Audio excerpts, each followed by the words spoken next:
Hello বন্ধুরা, আপনারা কেমন আছেন? সবাই ভালো আছেন তো? আজকে তখন সকাল সকাল ঠাকুর দিয়ে এলাম আমি। এখন কাটুর বিচি তরকারি বানাইতাম, সিদ্ধ বয়ে দিয়েছি কাটুর বিচি তরকারি। তো ফার্স্টে প্রেশার কুকারও সিদ্ধ করে দেবো। এটা সিদ্ধ হয়ে গেছে আমার। এখন পেঁয়াজ রসুন আদা বাজনি সব পেস্ট করে গেছে করিয়া করে নিয়ে একটু সম্বাস দিয়ে দিলাম। সম্বাস মধ্যে হালকা হালকা একটু ভাজা করিয়া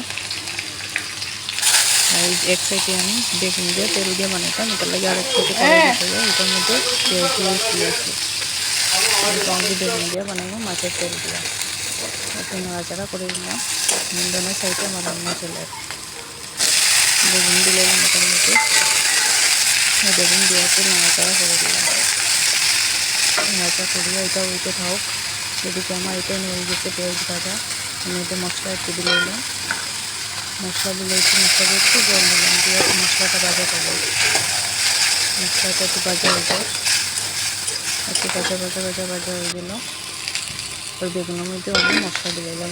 মশলা দিয়ে একটু নাড়াচাড়া করিয়া একটু মশলা ভাজা হোক বেগুনের সাথে। এদিকে আমার মশলা ভাজা হয়ে গেছে প্রায়।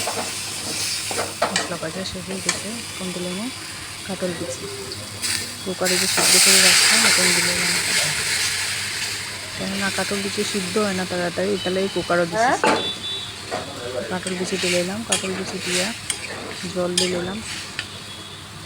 এই টাইম একটু হইতে থাকুক। এদিকে আমার তেল দিয়া বেগুন ভাজা হয়ে গেছে, মাছের তেল দিয়া।